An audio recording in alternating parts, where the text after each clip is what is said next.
কেমন আছো সবাই? আশা করছি সবাই ভালো আছো আর সুস্থ আছো। আমি মাম, ডেইলি লাইফ উইথ মামে সকলকে জানাই অনেক অনেক স্বাগত আর অনেক অনেক ভালোবাসা। তোমাদেরকে সঙ্গে নিয়ে আরও নতুন একটা দিন শুরু করলাম। আমার সঙ্গে থেকো, আশা করছি আজকের ব্লগটাও তোমাদের ভালো লাগবে। তো এখন বাজে সকাল 8:30 আর এখন থেকেই আমি ব্লগটা শুরু করে দিয়েছি। ঘুম থেকে আজকে আমি উঠেছি প্রায় ঘন্টাখানেক আগে। খালি পেটে ওষুধটা খেয়ে আর নিজে ফ্রেশ হয়ে চলে এসেছি ছাদে। ছাদ বাগানের কিছু কাজ আছে। আগেও আমি তোমাদেরকে বলেছিলাম যে ছাদে আমি ছোট্ট একটা বাগান তৈরি করছি। আজকেও কিছু বীজ ফেলার আছে, তো ভাবলাম আজ তোমাদের সাথে একটু শেয়ার করি। আর এই শীতকালে খুব সহজেই বাড়িতে শাক সবজি নানান রকমের ফুল চাষ করা যায়, বেশ ভালো হয়। আর যেদিন আমি সকালবেলা উঠে গাছের কাজ করতে পারি, মাঠে জল ঘাঁটতে পারি, তাহলে সেই দিনটা আমার ভীষণই ভালো কাটে। তো এই ডালিয়া গাছগুলোতে বেশ কয়েকদিন সেভাবে যত্ন করা হয়নি, জল দেওয়া হয়নি। এমনিতে ছোট চারা গাছ, খুব একটা জলের প্রয়োজন নেই, তবুও ছাদের মধ্যে থাকে তো কড়া রোদে সকালবেলা একবার করে জল দিতেই হয়, কিন্তু কয়েকদিন আমার জল দেওয়া হয়নি ঠিকভাবে। গাছগুলো এখন আমি মেনটেন করতে পারছি না এই কয়েকদিন ধরে। এইগুলো সব আগে থেকে রেডি করা ছিল, এই মাটিগুলো।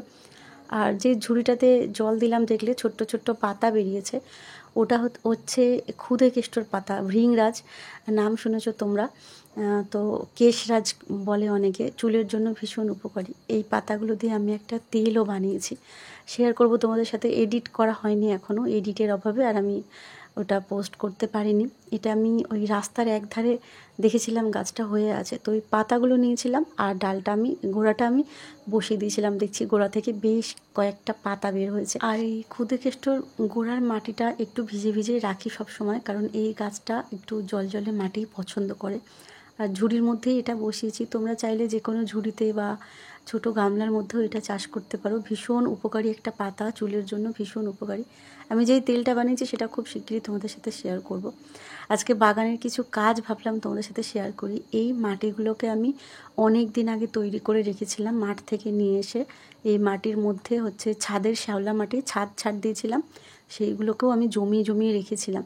তো এর মধ্যে রয়েছে ছাদের শ্যাওলা মাটি, বালি আর এমনি মাঠের মাটি, এই সমস্ত মিশিয়ে এগুলো তৈরি করে রেখেছিলাম। এটা আরও গুঁড়ো করলে ভালো হতো, তবে এরকম থাকলেও কোনো সমস্যা নেই। আমার হাতে ব্যথার কারণে তো খুব একটা মিহি করতে পারিনি, যেটুকু পেরেছি। এগুলো ডেলা ডেলা মাটি ছিল, অনেক বড় বড়, তো এগুলো ভেঙে আমি এরকম করেছি। আর এইটা হচ্ছে শ্যাওলা মাটি, মানে ছাদ ঝাড় দেওয়ার পরে যে শ্যাওলাগুলো উঠেছে, সারা বর্ষাকাল জমেছে, এইগুলো আমি এই জড়ো করে রেখে দিয়েছি। এইগুলো গাছের জন্য ভীষণই উপকারী। আজকে আমি ধনের কিছু বীজ ফেলবো, ভিজিয়ে রেখেছিলাম প্রায় 7 দিন আগে। একদিন ভিজিয়ে রেখেছিলাম একটা রাত, আর তারপর দিন জল থেকে তুলে এই রুমালটার মধ্যে বেঁধে আর ঝুলিয়ে দিয়েছিলাম। আর মাঝে মধ্যে করে জল দিতাম, দুবেলা জল দিতাম। তারপরেই এই ধনে থেকে গ্যাজ বের হয়েছে। বীজ থেকে যদি আমরা আগে শিকড় বের করে নিই, তাহলে ধনে পাতা হতে খুব একটা সময় নেয় না, তাড়াতাড়ি হয়ে যায়। আর এবছর আমি এই দুটো ঝুড়িতে ধনেপাতা চাষ করছি, আর নিচেও কিছুটা করেছি, দেখেছো তোমরা। আগে যে বাড়িতে ভাড়া থাকতাম সেখানেও করেছিলাম শীতকালে, আর কিছু গাছও লাগিয়েছি নিচে। এই ঝুড়িগুলো ভেঙে গেছিলো, মায়ের বাড়ি থেকে নিয়ে এসেছিলাম, তবে এই ঝুড়ি ভর্তি কিন্তু মাটি নেই, নিচে সবজির খোসাও আছে। যারা ছাদে এই ছোটোখাটো গাছ লাগাতে চাইছো কিংবা শীতের বাগান করতে চাইছো, মাটির অভাব, তারা কিন্তু এইভাবেও সবজি শাক চাষ করতে পারো, বেশ ভালোই হয়। কিছুদিনের মধ্যেই এই ঝুড়িগুলো ধনেপাতায় ভরে যাবে, টাটকা টাটকা ধনেপাতায়, তখন তোমাদেরকে দেখাবো। আর বাড়িতে ধনেপাতা হয়ে থাকলে রান্নার সময় টুক করে একটু তুলে দিয়ে দিলাম, কিংবা একটু বড়া করে খাওয়া যায়, বেশ ভালো লাগে। বাড়ির জিনিস তো, বিনা সারের জিনিস। আর আমি এর মধ্যে কী সার ব্যবহার করি সেটাও তোমাদেরকে দেখাবো। আমি কেনা সার কিছুই ব্যবহার করি না, আমি সার তৈরি করি বাড়িতে, সেটাও ঘরে, রান্নাঘরের জিনিস দিয়ে, সেটাও তোমাদেরকে দেখাবো। ছোটোবেলা থেকে এই গাছের প্রতি আমার একটা আলাদাই ভালোবাসা আছে, জানো তো। আর এই শীতকালে ধনেপাতা, গাঁদা ফুল, নানান রকম ফুলের প্রতি এটা একটা মানে আলাদা টান আমার। শীতকালের জন্য আমি অপেক্ষা করে থাকি। এই দেখো, এই কাটিংটা হচ্ছে আমি তৈরি করছি, এটা পাতাবাহারির কাটিং। আর এইটা হচ্ছে আমি টমেটো ফেলেছি এখানে, পুরো ভিডিওটা তৈরি করা আছে, কি করছি। টমেটো চারা তৈরি করছি এখানে, কীভাবে করছি সেটাও করা আছে, কিন্তু ওই এডিট করা হয়নি, বললাম না প্রচুর ভিডিও জমে আছে। আর এইটা হচ্ছে জবা গাছের কাটিং থেকে আমি চারা তৈরি করছি, নতুন জবা গাছের কাটিং। তো হলে তখন আমি আবার তোমাদেরকে দেখাবো। এগুলো করতে অনেকটা সময় লাগে, অনেকটা খাটনি লাগে, তার সাথে ভালোবাসাও লাগে। আমার প্রত্যেক দিন সকালে 1.5 থেকে 2 ঘন্টা এইগুলো করতেই চলে যায়। নিচের গাছের গোড়ার মাটি খোঁচানো, নিচে ধনেপাতায় জল দেওয়ানো, এই দিকের বাগানে জল দেওয়া, ছাদের বাগানে জল দেওয়া, কাজ করা, এইগুলো করতে করতে আমার অনেকটা সময় চলে যায়। তবে আমার কি মনে হয় জানো তো, এই মানুষজনের সাথে কথা বলা, একে ওকে নিজের কষ্ট দুঃখ শেয়ার করা, ফোনের মধ্যে এটা ওটা আলোচনা করার থেকে না, এই যে গাছেদের সাথে সময় কাটানো, এটা মনটাকে অনেকটা ভালো রাখে আর আমাকে পজিটিভ রাখতেও সাহায্য করে। অবশ্য যারা গাছ ভালোবাসো তারাই বুঝবে, আর যারা গাছ অতটাও পছন্দ করো না তাদের মনে হবে বেকার খাটনি করে কী হবে এতক্ষণ। তবে আমি এই খাটনি করতে রাজি আছি প্রত্যেক দিন। আরও যখন আমার কোনো দিন যদি ভগবান আমাকে আশীর্বাদ করেন সেরকম দিন আমার জীবনে আসে, আমি নিজের একটা ছোট্ট মতো বাগান তৈরি করব আর সেখানেই সারা দিন আমি কাটিয়ে দেবো। তবে আজকের এই ছোট্টখাট্টো বাগানটা তোমাদের কেমন লাগলো কমেন্ট করে জানিও আমাকে। আর বিশেষ করে এখন আমার সেরকম কোনো তাড়াহুড়ো থাকে না কোনো কাজেরই, আমি গাছের সাথে অনেকটা সময় কাটাতে পারি। যখন আমার হাতে কাদা মাটি লেগে থাকে, আমি গাছ বসাই, তখন আমার মনে কষ্ট দুঃখ কিছুই থাকে না, সব যেন কোথায় লুকিয়ে যায় আর আমি গাছের মধ্যে হারিয়ে যাই। এতটাই গাছ ভালোবাসি আমি। তো যাই হোক, ছাদে প্রায় 1.5 থেকে 2 ঘন্টা মতো কাটিয়েছি। নিচে এসেও কিছু গাছে জল দেওয়ার ছিল, কিছু গাছ ঝুঁকে পড়ছিল, সেগুলোকে বেঁধে আর ধনেপাতায় জল দিয়ে তারপরে চাল ধুলাম। আজকে আমাকে ভাত বসাতে হবে। রাত্রে আগের দিনে তোমাদেরকে বলেছিলাম আমি ভাত করেছিলাম প্রেশার কুকারে, তো আমি ঠিক মতো এখনও বুঝে উঠতে পারছি না, তো ভাতটাও অল্প হয়ে গেছিলো। এবার টিনটিন যেহেতু খায় দুবেলায়, তো ওই জন্য অনেকটাই ভাত কম হয়ে গেছিলো। এখন চাল একটু ধুয়ে ভিজিয়ে রাখলাম, 2-3 ঘন্টা পর ভাতটা বসাবো। সকালবেলা চালটা ধুয়ে ভিজিয়ে দিলাম, অল্প করেই ভাত করব। তবে এখন যেটুকু ভাত ছিল আমার হয়ে যেত, কিন্তু টিনটিনের একটু হয়তো কম পড়তো, ওই কারণে বসিয়ে দিলাম। ও খাবে আর আমার থেকে গেলে রাতে হয়ে যাবে, রাতে আর তাহলে রান্না করব না। চালটা ভিজিয়ে রেখেছি, ভাতটা এখন বসাইনি, পরে বসাবো। আর এদিকে চলে এসেছি জামা কাপড় গোছাতে। বেশ কিছু জামা কাপড় বলতে ওই বিছানার চাদরগুলো যে কেচেছিলাম আগে, তো সেইগুলোই পড়েছিল, সেইগুলো কয়েকদিন ধরে একদমই গোছানো হচ্ছিল না। 2টো বিছানার চাদর, তারপর আমার কিছু জামা কাপড়, বোনের একটা গেঞ্জি ছিল, নাইটি ছিল, সেদিন ওই বাড়ি থেকে পরে এসেছিলাম, তো ওগুলোও কেচে দিয়েছি, ওগুলো দিয়ে আসতে হবে। আর আমার কিছু নাইটি ছিল, এই সমস্ত জিনিস। আর এই নীল চাদরটা দেখছো, যেটা বিছানার মধ্যে রাখা, নীল রঙের বড় বেড কাভারটা, এটা আমরা যেদিন দীঘা থেকে বাড়ি ফিরি, মানে 4 বছর আগে যখন আমাদের নতুন বিয়ে হয়, আমরা দীঘায় ছিলাম 10 দিনের জন্য। তো দীঘা থেকে যখন বাড়ি ফিরি, কোথায় বাড়ি জানি না, কোথায় থাকবো জানি না, কোথায় ঘর ভাড়া নেব কিছুই জানি না, একটা রুম ভাড়া নিয়েছিলাম, সেখানে বিশাল এক ঘটনা ঘটে। তো সেই দিন ওই একদিনের জন্যই রুমটা নেওয়া হয়েছিল, একদিনের জন্য না, থাকার জন্যই নিয়েছিলাম, কিন্তু একটা রাত থেকে তারপর আর থাকতে পারিনি, বিশাল ঘটনা ঘটেছিল। সেটা অন্য কোনো একদিন শেয়ার করব তোমাদের সাথে। তো সেই রাত্রেবেলা একমাত্র ঠাকুর জানেন, ঠাকুর তো শুনছেন আমার সমস্ত কথা। তো এই চাদরটা আমি পেতে, আমরা দুজনে এই চাদরটা, শুধু এই চাদরটা ওই মেঝের মধ্যে পেতে আর চাউমিন কিনে নিয়ে গেছিলাম 2 প্লেট। ওই চাউমিনটা খেয়ে আর এখানে যা হোক করে এই চাদরটার মধ্যে ঘুমিয়ে, একবার জয় ঘুমোচ্ছে আমি জাগছি, আমি ঘুমোচ্ছি জয় জাগছে, এইভাবে ওই দিনের রাতটা কাটিয়েছি। ভোর হতে না হতে ওখান থেকে পালিয়েছি, পালানোরও করে সেরকম কোনো ব্যবস্থা ছিল না।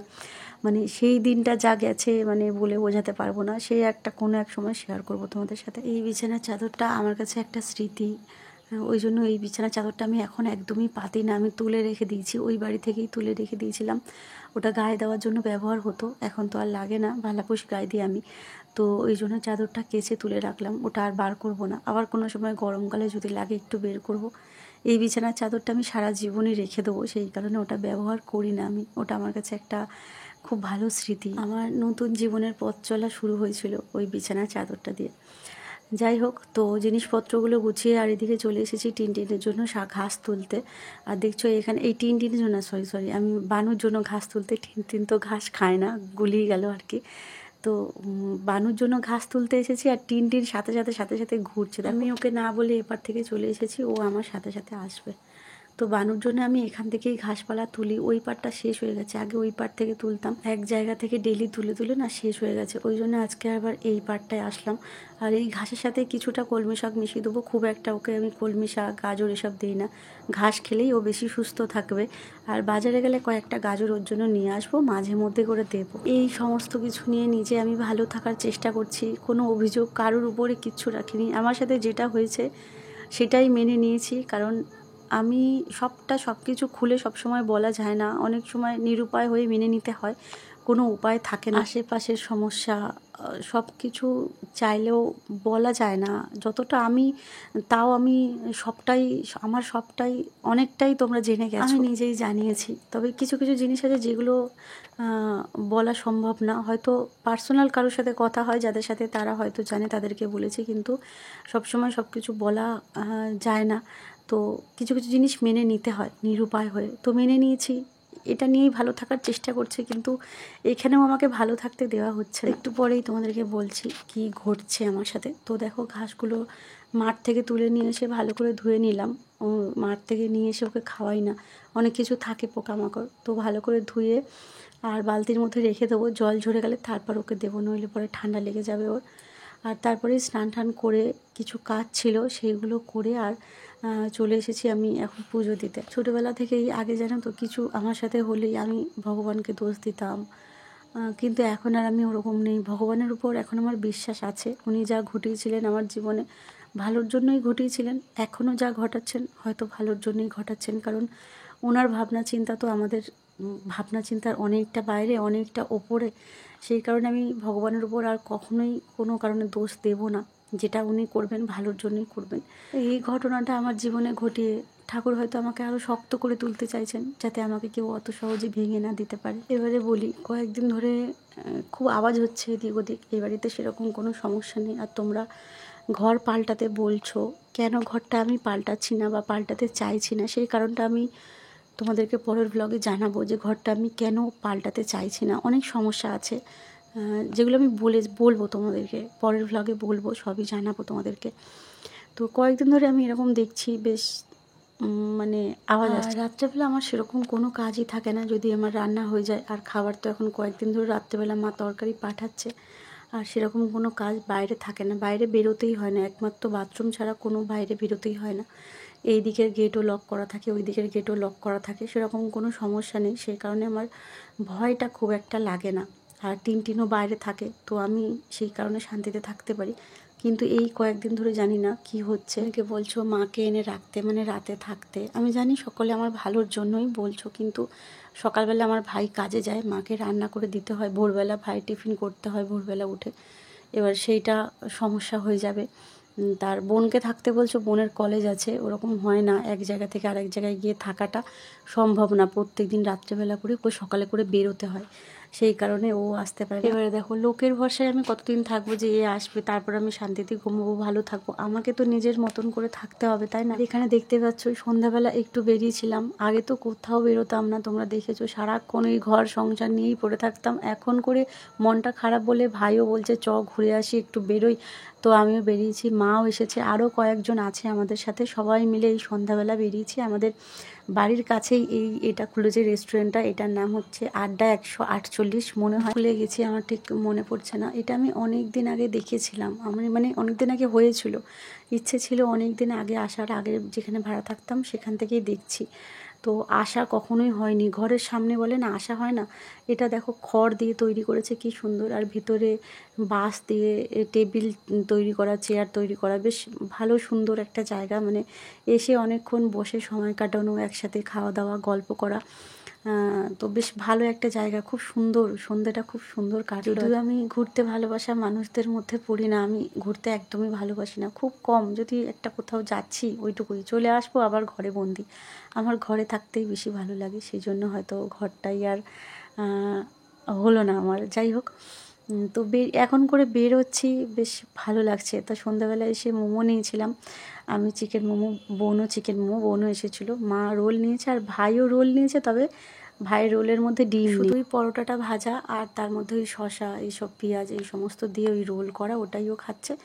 আর আমরা এখানে নিয়েছি মোমো। আমি আগে চাউমিন খেতে খুব ভালোবাসতাম জানো, কিন্তু এখন চাউমিন খাই না বলবো না, আমি সমস্ত খাবার খাই, কিন্তু এখন মোমোটা আমার প্রিয় হয়ে উঠেছে। কোথাও গেলে আমার মোমো খেতেই মন চায়, তো সেই জন্য আমি মোমোই নিলাম। আজকে আর রাত্রেবেলা বাড়িতে গিয়ে ভাত খাবো না, এখানে আস্তে আস্তে অনেকটাই রাত হয়ে গেছে, তো এটা খেয়েই আমার হয়ে যাবে।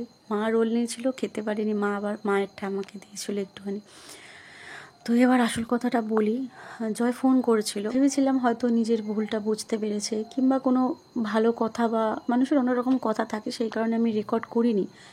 কিন্তু ও ফোন করে আমার কাছে টাকা চাইছে। এতদিন পর আমি এভাবে নিজেকে তৈরি করার চেষ্টা করছি। আমাকে মাঝপথে একা করে ছেড়ে চলে গিয়ে এখন এতদিন বাদে আমার কাছে ফোন করে টাকা চাইছে, বুঝতে পারছো? আমি কিভাবে যে সংসারটা চালাচ্ছি টুকিটাকি, মানে আমাকে কোথাও বেরোতে গেলেও তো তার জন্য টাকা লাগবে। অনেকে বলবে ঘুরে আসো, এখানে যাও, কিন্তু তার জন্য তো টাকাটা প্রয়োজন। আমি তো কারোর কাছে হাত পাততে পারবো না, তাই না? তো আমি টুকটুক করে কিভাবে অল্প অল্প করে, সেদিন দেখলে তোমরা, অল্প অল্প করে বাজার করছি। 500 গ্রাম আলু, একটুখানি পেঁয়াজ, চালও কিনছি অল্প অল্প করে, মানে নিজের চলার মতো চলছি। খাওয়া দাওয়া যেটুকু দরকার সেটুকু করছি।